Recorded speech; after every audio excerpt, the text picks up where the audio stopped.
News alert, a massive snowstorm is now hitting the Northeast. A foot or more of snow already in some areas, up to 2 feet are forecast in spots. Wind gusting up to 50 miles per hour. And there are electrical outages in several states.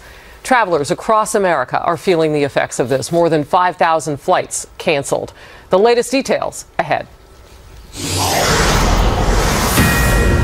Fox News alert, Republicans pushing back after the Congressional Budget Office says the GOP's health care plan could add tens of millions more to the ranks of the uninsured over the next decade. But Speaker Paul Ryan sees vindication while Democrats sound the alarm. This is Outnumbered. I'm Sandra Smith. Here today, Harris Faulkner, Meghan McCain, host of Kennedy on Fox Business Kennedy, and today's #OneLuckyGuy, also from FBN, co-host of After the Bell and host of Forbes on Fox, David Asman is here, and he is outnumbered. Thank you, ladies. And we made it. We all made it. Yeah, I could walk here, frankly. I live in Manhattan, so. There you go. All right, I put on the boots and ran through the snow. Yeah, Good. you're Good used to here. it. Chicago, yes, for goodness sir. sakes. All right, well, we hope everybody's staying safe out there. Let's get started. It's not just the big winter blast putting the nation's capital on alert. Democrats quick to pounce on yesterday's report from the Congressional Budget Office, which says the GOP's plan to replace Obamacare could add 24 million Americans to the ranks of the uninsured over the next decade. The report also finds the plan will put a significant dent in the federal deficit. House Speaker Paul Ryan says he sees positives. I think if you read this entire report, I'm pretty encouraged by it, and it actually exceeded my expectations. We're saying the government's not going to force people to buy something they don't want to buy.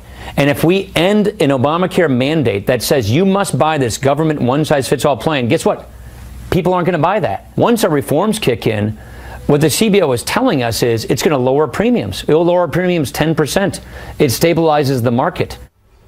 But as you can imagine, much different reaction from congressional Democratic leaders Nancy Pelosi and Chuck Schumer. The story that the CBO told yesterday was so clear. Under the Affordable Care Act, the number of people without insurance was cut in half. Under the proposal of the Republicans, the number of people uninsured will not only grow to where it was before the Affordable Care Act, it will be more people uninsured. We're here today because we see something that our Republican colleagues in the House can't see. Trump care is a wreck. And we all knew that before the Congressional Budget Office released its surprisingly scathing score. Chief Congressional Correspondent Mike Emanuel joins us live from the Hill. Hey, Mike. Well, hi, Sandra. Good afternoon to you. The numbers that have a lot of folks concerned here are the projections in terms of people who would lose health care coverage. There are some points that those behind this Republican health care alternative are selling, and they like the idea that it would lower premiums over time by 10%, increasing choices for individuals and families, reducing the federal deficit by $337 billion, and lowering taxes by $883 billion, providing much-needed tax relief for middle-class families and small businesses. So the House Majority Leader is selling some of those aspects. When you look at the CBO numbers, you should be encouraged that, yes, we're going to lower premiums and bring health care with more choice, more opportunity, and empower the individual to make that decision. As for enrollment, the Congressional Budget Office projects some 14 million people would lose coverage next year under this Republican plan. The number would balloon to $24 million people over the next decade. Some House conservatives are now pushing for making changes. We are working on that. It would help if we were able to amend it and change it. This idea that this bill was rolled out 6 days ago, went through committee, no amendments were allowed to happen. That's not a fair process. So let's have a fair process where we can make the changes that will accomplish what I just described. Unite Republicans, actually repeal Obamacare, and bring down the cost for working class families. Speaker Paul Ryan has talked about the reason why there would be a reduction perhaps in some of the enrollment is because the government would no longer be forcing people to buy health care coverage. We asked Virginia Democrat Senator Tim Kaine about that aspect. I don't get that argument, so we shouldn't care about it. You know, I don't think a nation that had 45 million uninsured people was a good thing either for our economy or for our healthcare system. Meetings continue here on Capitol Hill and up at the White House between administration officials and top lawmakers trying to tackle this very difficult issue. Sandra? All All right, Mike Emanuel, thanks for going through all that for us. David, you just said, wow, he hit on everything. He did. He got it all. He got it from the Democratic side to the conservative Republicans. By the way, this is the 2010 report from the CBO that mentions that 24 million people are going to be covered in Obamacare exchanges. Of course, it's only 10.5 million. So the CBO it is true, CBO has a history of getting these projections wrong because it's all based on numbers, not based on what individual human beings do when various incentives come in. But I got to say something about Paul Ryan. He's a decent guy. He's trying to do the responsible thing by stopping the bleeding of Obamacare. Obamacare is in a death spiral. All the experts know that it's in a death spiral. He's trying to do the decent thing, but when you try to stop the bleeding, your hands get bloody. And that's what's going to happen to Republicans because it hasn't completely collapsed yet. I'm talking about Obamacare. And so what President Trump said the other day was true. People can kind of look back on it with nostalgia even now and say, gee, maybe it wasn't so bad. Some people are saying that what Republicans should do is get all three phases. Remember, Ryan said there's going to be 3 phases. Bring them all up to Congress right now. Of course, they couldn't get 60 votes in the Senate because Democrats are against it. That is what we've heard from them. But focus on it and let the failure of Obamacare fall on Democratic hands. The public would see. Now, that's not a responsible thing as far as Paul Ryan's concerned, and I can understand why he'd say that. But on the other hand, if they try to stem the bleeding, they're going to end up with blood in their hands, and that's not going to be good for the Republicans. But for the time being, not only did he say that this report exceeded his expectations, Megan, he said he was encouraged by it. I like Paul Ryan. I've said that many times on the couch. I really do. I think he has a very tough job, especially in this specific political environment. I'm saying this with deep concern. Don't say things like that. For real. To sort of underestimate the fact that this is a blow, I think is disingenuous. And I'm not saying, you just laid out very perfectly that the CBO isn't exactly 100% right all the time, but to sort of completely dismiss this as being nothing, I think is disingenuous.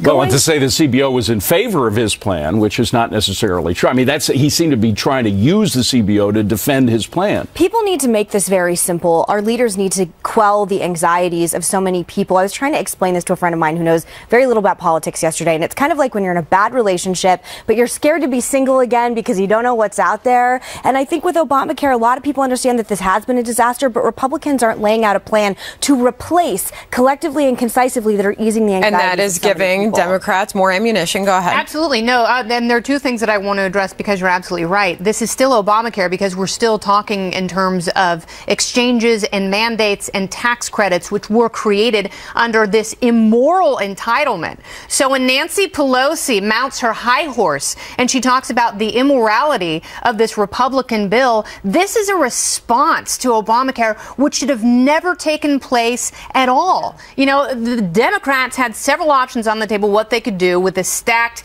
Congress and a Democratic president, and they chose this. They rammed it through. It was destined to fail. It was designed to fail, so it would turn into single payer. That's it. And, you know, and to David's analogy, what's happened now is Republicans are forced, and I don't think this is a great plan, but now they have to use a tourniquet.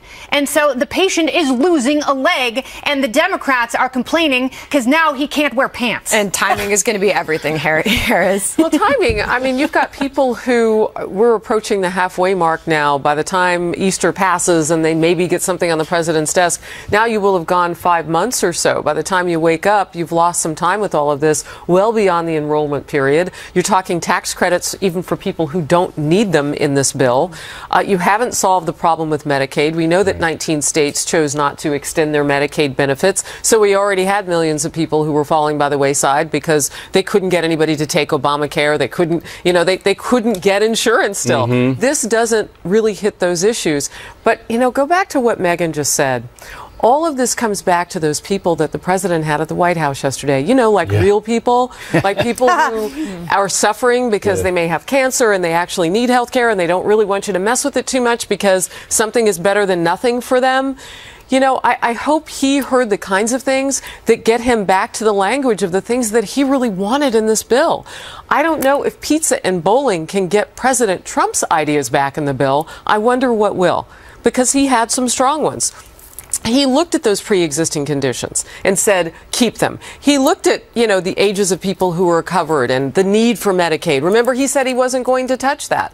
So how do you get back to what got this man elected with all those people on the Hill? Is it bowling and pizza? He has said a couple of times in the past couple of days that maybe this idea of having Obamacare just fall flat in its face would be the best way to deal with it. He said that yesterday. Yeah. Well, speaking of which, the White House is reportedly courting conservatives to get more support for the Obamacare repeal effort. According to The Hill, several conservative lawmakers from both the House and Senate are scheduled to visit the White House today to talk health care. Politico reports the White House is promising flexibility and that the strategist Stephen Bannon spoke privately with Freedom Caucus leader Mark Meadows recently. The caucus is opposed to the current bill, but fellow member Dave Bratt says they're open to negotiation. He tells Politico, quote, Trump ran on this competition across state lines, bringing the price down, and so that is the huge piece that I think if we can get that in the bill, then I think we can make some progress and I think get a lot of people to yes. But some worry that making concessions to conservatives could hurt support among moderates. So I want to go to you first, Kennedy. Do you feel, you're a libertarian, do you feel sort of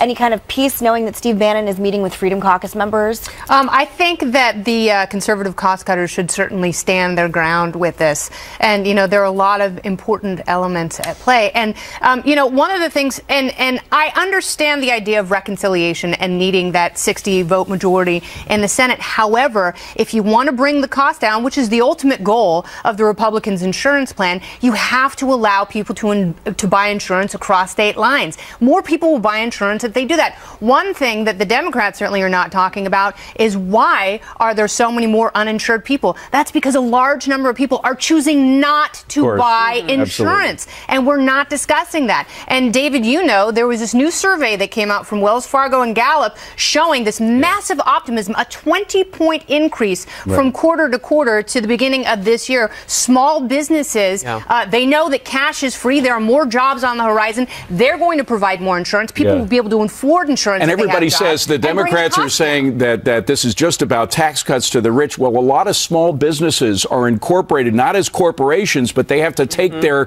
profit as salary. So this is going to be a break for small businesses more than it is for rich people. But if I could just say one thing, Mick Mulvaney, who's the budget director right now, he was a member of the Freedom Caucus. He is one of those conservatives.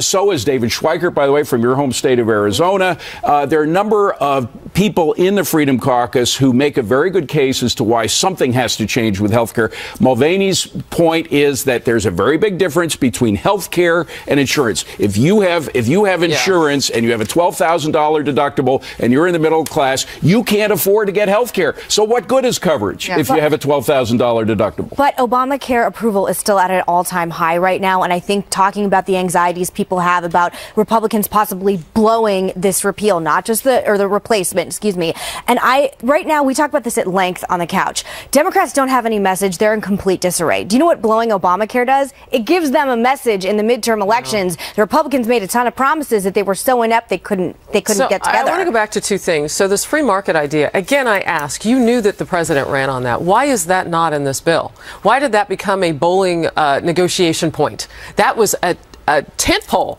in this whole thing, to be able to take your insurance. Absolutely make it potable. So that's one thing. The other is with small businesses, this would alleviate, according to what the bill shows, the 29-49 principle. They could hire more people and get beyond working them just 29 hours a week, work them real jobs so people don't have to have so many part-time jobs. Because if you go over 29, you have to give benefits. That's right. If you go over 49 employees and get to 50, you're not going to hire more people because you have to give benefits. So this would actually create more jobs if it could work. All right, it's getting hot up here in this snowy day talking about this. All right, the Justice Department asking for more time to turn over possible evidence related to President Trump's wiretapping claim. Lawmakers are giving them an extension. But what does this mean for the probe? Plus, Senate Democrats are threatening a government shutdown if Republicans try to use a new spending bill to defund Planned Parenthood or pay for a border wall. Does this show just how emboldened the Democrats are now and who should shoulder the blame for a shutdown? And after the show, you can join our live chat by clicking the Overtime tab at foxnews.com/outnumbered or go to facebook.com/outnumberedfnc. And of course, you can tweet us. We'll see you there.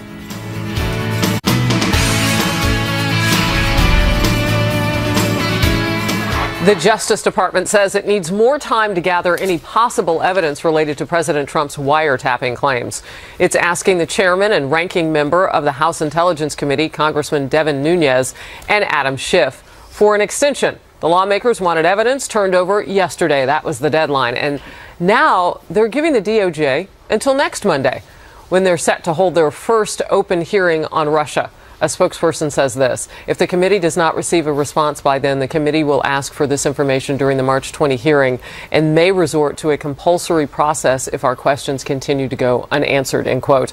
Meanwhile, the White House press secretary Sean Spicer is trying to clarify Mr. Trump's original tweets, saying he did not mean wiretapping literally. Watch. The president was very clear in his tweet that it was, wiretapping. That spans a whole host of surveillance types of options. The House and the Senate Intelligence Committees will now look into that and provide a report back. But I think that there has been numerous reports from a variety of outlets over the last couple months that seem to indicate that there has been different types of surveillance that occurred during the 2016 election.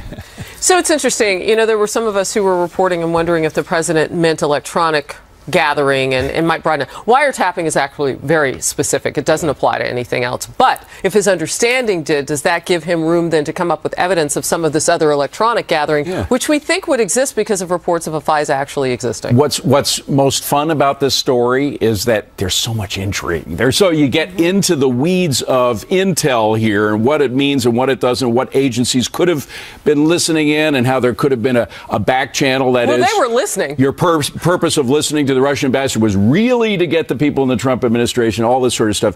But the most fascinating theory of all came from Judge Andrew Napolitano. Right here, I believe he first announced it. He did it again today on Fox and Friends, that there is this super secret agency in Britain called, and I got to look, GCHQ, Government Communications Headquarters. It is the most secret of all intel agencies in Britain.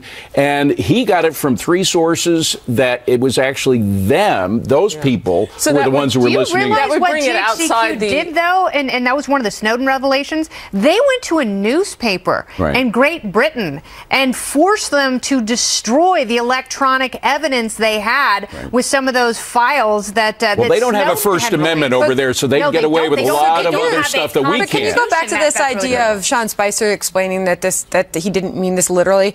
I mean, I had to just do it myself and bring back up the tweets from March 4th. The two times that day that he did tweet about my wires tapped in quotations. The tweet prior to that was wiretapping in quotations.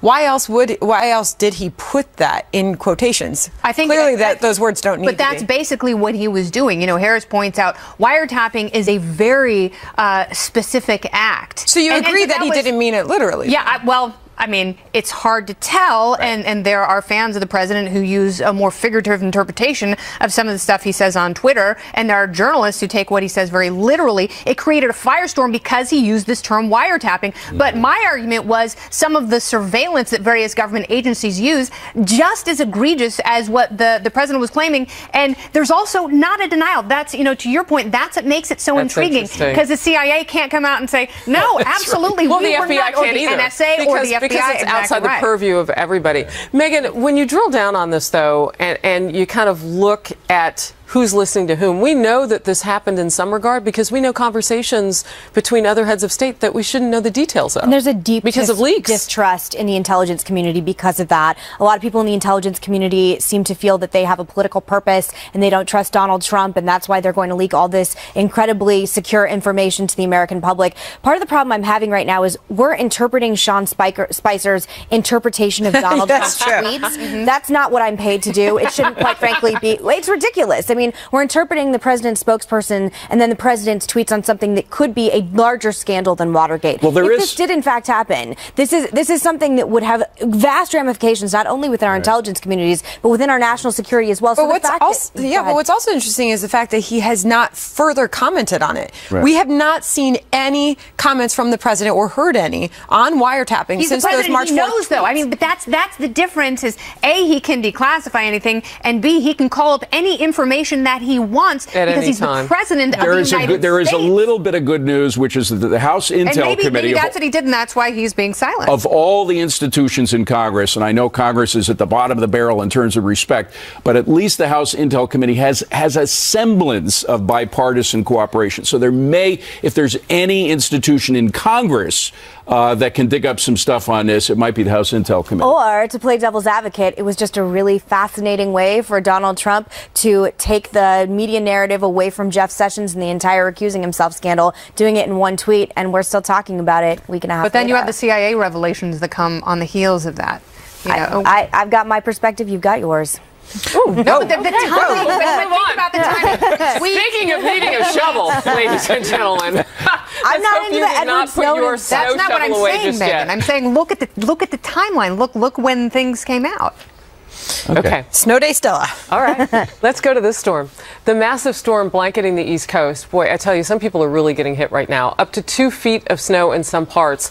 We won't even see all of this until the day is done because you got to get news crews up there. Thousands of people are without electricity, and it's triggering a travel nightmare for people who don't even live anywhere near here. What you need to know. And Obamacare has been the Democrats' Achilles heel in recent elections. Why they think they can flip the script in the upcoming midterms. But can they stay on message? Can they stay together? Where's Bernie? That's actually not part of the script. The potential pitfalls. Democrats hoping to turn the tables on Obamacare for the 2018 midterm elections, exacting political revenge as Republicans try to repeal and replace. Democrats, according to Politico, believe Obamacare is such a potent issue, it can help them win back the House. And in the Senate, they think it could at least stem what are expected to be heavy losses, thanks to a Republican-leaning map, says leader of the Senate, Dems, Chuck Schumer. Quote, it was easy for Republicans to be critical of Obamacare when you thought it would stay in place. Now that the chance of repeal is real, people are much more worried. We are on offense and united. They are on defense and divided, the opposite of what people would have predicted a month or two ago. Speaking of Schumer, House Minority Leader Nancy Pelosi and New Hampshire Senator Maggie Hassan joining a so-called Save My Care bus tour as it ends a 2-month cross-country trek in Washington today. Meantime, progressive groups getting in on the battle to save Obamacare, too. The Washington Post reporting, quote, the energy of the anti-Trump forces since January 20th has surprised even his most fervent opponents. The question is whether Democrats can turn activism into policy victories and success at the polls. Defeating the GOP proposal is shaping up as a defining test with significant implications for policy and politics alike. All right, so Democrats have high hopes here, clearly. Megan.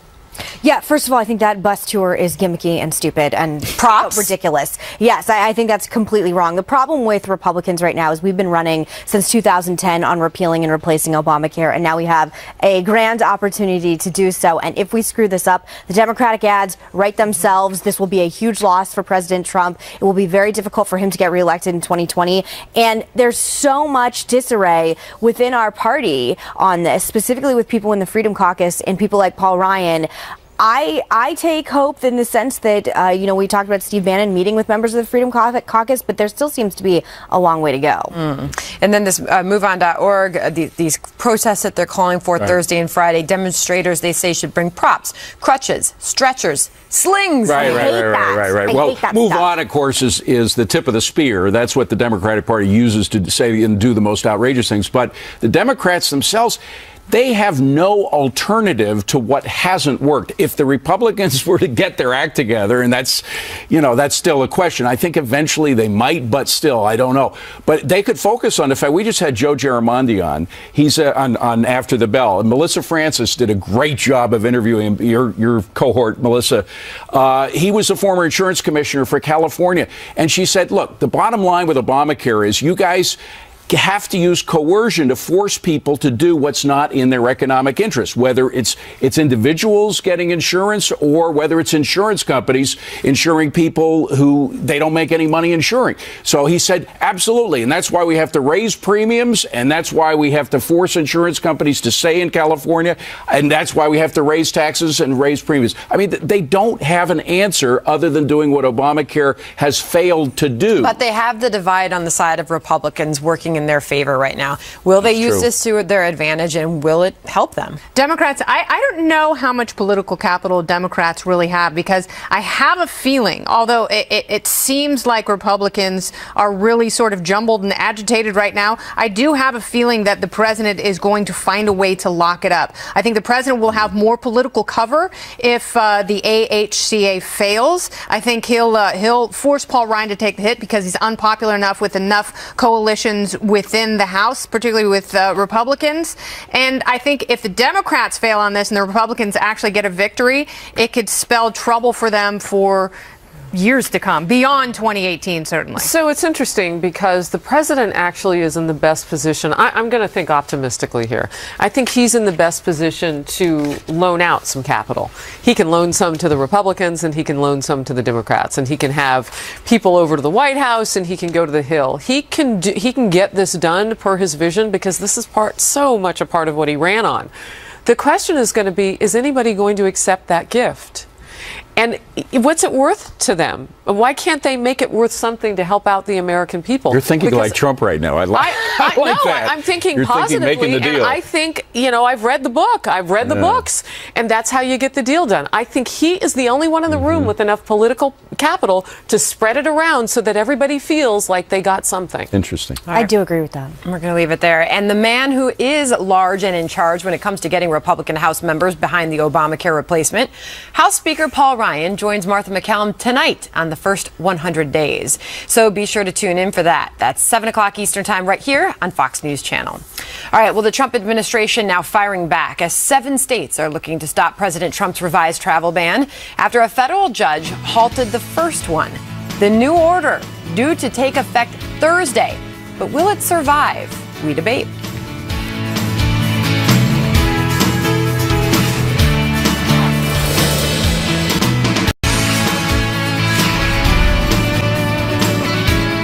Welcome back to the couch. The Justice Department laying out its defense of President Trump's revised travel ban for the very first time. This after 7 states signed on to legal challenges to try to stop it before it takes effect Thursday. The Justice Department arguing that economic burdens the ban may cause to states are, quote, speculative. Also, that the new order is narrower in scope and that it includes a list of people who might be exempt. All right, so David, how does this travel ban differ from the very first, and is it enough to provide the administration with legal cover against these aggressive states who want to force it through the courts? It's not different enough to satisfy the people that objected to it in the first place, like all of the attorneys general. Like there's a guy in Washington, the state of Washington, named Bob Ferguson, who said there's no difference at all from this particular order and the first order, et cetera. So the question is whether it differs enough for the Ninth Circuit Court. Now, I don't think it does, because the court was not adjudicating on the basis of what law Donald Trump was using for his executive order. They were making stuff up. Yeah. They were putting stuff in that law that doesn't exist. They were saying things like, there'd never been a terrorist arrested from one of the countries involved in this order. And that's not true. There have been dozens of cases of people from those countries been arrested. So I don't think I don't think there's going to be any change with the Ninth Circuit. I may be wrong. I hope I am, because I think their first decision was awful. But there it is. I mean, here's one of the things that the states are objecting to is they're saying it's essentially a Muslim ban, but it's not necessarily or explicitly a Muslim ban. So this was, again, the White House's opportunity to put this differently in terms of why, first of all, it was so urgent that we get this done. It was based on national security. And to also to tie in the need for this with things that actually are coming. or people who are actually coming to the country. What we do see is, okay, so we're going to borrow the list from Barack Obama, but we're going to take off one of the countries because we have soldiers that are, people on the ground who are helping out our soldiers in Iraq. It didn't change the parameters of why the executive order was needed. And so I think that should have been part of it, just to help sell it. All right, so Sandra, what do you do? I mean, so let's say there are more legal challenges. Let's say the Ninth Circuit, yeah, absolutely. And let's say that the Ninth Circuit decides to, on whichever legal grounds they choose, shut the whole thing down again. Does the White House, now they realize they can go back and craft a new EO from scratch. Do they do that, or is this the hill they die on? Is this the executive order that they try and take all the way through the court system to the highest court in the land? Based on this EO being so similar to the first one, you have to assume this is exactly where they want to go. They tried to alter it to pass legal muster. But if you look at Hawaii, which was the first state to sue, they name it being essentially a Muslim ban as their primary problem with it. But they go on to talk about it hurting the ability of state businesses and universities to recruit top talent and damages the state's robust tourism industry. There are a lot of problems when you look at the states and why they are suing, why they're going up against this. Not just the primary reason that we always hear about them considering it a Muslim ban. They're worried about their economies. Is this the first time tourism has been brought up?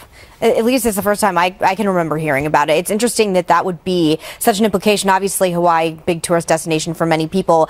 The Muslim ban, travel ban, non-Muslim ban. What's fascinating, we talked about this yesterday with Judge Napolitano, is comments from the campaign trail still come back to haunt, this travel ban in court as well. It can be held against them because of intent. Because it speaks to intent. And I think that, potentially. I think that above all else is going to be the main battle. But I don't think Syrians canceling their trip to Hawaii are going to hurt the Hawaiian economy. I just got to say that. I just got to put that out But David, to your point, I think that's something that they have to show. I think there has to be some numerical data showing exactly a cause and effect relationship between. I don't know. Ninth Circuit will pick up anything to see what they want to see in that law. Yeah, no. If that family of Syrians aren't spending $600 a night to stay at a lovely beachside hotel, I think that Hawaii may spill down the drain. All right, very good. So glad you're here. A major showdown looming on Capitol Hill. Senate Democrats firing the first shot, threatening a government shutdown, deja vu, of possible provisions in a federal spending package. The political battle has begun. Who will win, and what does that mean for the American people? Stay here. All right, game on. Senate Democrats threatening a government shutdown over an upcoming spending package. They are warning Republicans that they simply will not stand for a few possible items in the measure. Senate Minority Leader Chuck Schumer saying in a statement, quote, if Republicans insist on inserting poison pill riders such as defunding Planned Parenthood, building a border wall, or starting a deportation force, they will be shutting down the government and delivering a severe blow to our economy. David, I'm going to go to you first. I didn't like it when Republicans shut the government down originally. No. I don't like it now. I think it's childish, and there are also other ramifications. State parks are shut down. Right. People couldn't go to the Grand Canyon. I don't like any of this. I think it's not why we elected them. And I'm going to do a shout out to that Planned Parenthood thing, because there is something called the Hyde Amendment that is supposed to prevent taxpayers from paying for abortions. Well, guess what? Planned Parenthood has almost doubled the amount of abortions that they've done in the past 10 years, at the same time that their money that they get from the government has almost doubled. So they are doing more abortions as part of their business, and they're getting more money from taxpayers, which to me means taxpayers are paying for the abortion business, and they're not supposed to, according to the Hyde Amendment. So there are legitimate reasons. This isn't just snipping and something. There are real reasons why Planned Parenthood in particular could be cut. But back to shutting down the government. Yeah. What do you think happens? I don't know. I mean, if it does happen, on whose shoulders it falls is a good question. It depends on how it's spinned, and frankly, the best spinners inside the Beltway are the Democrats, not the Republicans. Interesting. It usually falls on the shoulder of the people who are not in power. Right? So it would fall on the Democrats, and if they can figure out how to spin it and shift it back. I bet Schumer's already thought about that. Well, we saw that with Obamacare, he's kind of on a tear for Dr. Seuss. You've got, the repeal is real, the divide inside. I mean, so Democrats are really challenged right now. They need to come up with some ideas. They do. Absolutely. No, and I agree with you. And like the Save Our Care gimmick-laden bus tour, it's the exact same thing. People don't like it. People don't want it. If Chuck Schumer is sitting in his office whiteboarding different ways to shut down the government and to thwart the process, he should be thinking how to get people jobs, how to encourage economic growth, and maybe listen to what some of the voters were asking in this very shocking turn of events in the November election. And where is President Trump when when he should be out there putting the finger on Democrats. I know he's probably saving some of that because he wants to deal with them in some way on the changes in Obamacare. But he should be out there saying, for example, what is your plan? Give us a plan that we can work with, and we'll talk about it. But there are none. Maybe the scope of government does not include funding Planned Parenthood. I know that may seem like heresy in some circles, but I think there's a lot of government spending we can cut across the board, and maybe that's just not the function of government. Sorry to be a cold-hearted, limited liberty lover. Just checking. Megan, but do you think that the president so far, and it's still early on in his term, has shown his willingness to reach across the aisle and work with Democrats like he had talked about on the campaign trail? Yeah, I mean, he had a bowling event for people of the Freedom Caucus to come to the White House. I mean, I'm not a member of the Freedom Caucus, but I would have gone, and I sometimes disagree with the president. It's what gives me the most hope for President Trump right now, is I do think at his very core he is a deal maker, and he is smart enough, and obviously, to understand the political ramifications if Obamacare doesn't go through. And as long as Chuck Schumer continues to just throw tantrums and go on gimmicky bus tours, I think he's going to be fine. It's such a good question that you make, though. I mean, I know that the caucus, the Freedom Caucus right now, is oppositional on that one issue, but they are part of the same party. Will he actually, extend beyond the snowstorm? Because I know they've had some halting of bowling and pizza and whatnot until they can that was shovel supposed the to be snow. tonight. Maybe if they can get that other lane working. If he can do that with Democrats too, I go back to the optimism that I have about the fact that he actually could broker a deal. But everybody's got to come to the table with some chips. You know what? To your point, every time someone who's been on the offensive against the president, every time they enter the White House, they emerge as though they've been huffing pleasant gas. and they say the most wonderful, loving things about the president. So I think he's smart to reach across the aisle and, instead of moving the blockade out of the way by force, he just charms the pants off. And bowling goes very far with people. I always like that idea. All right, we're outnumbered in just a minute.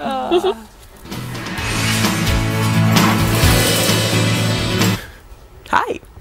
David Asman. Wow, what an hour.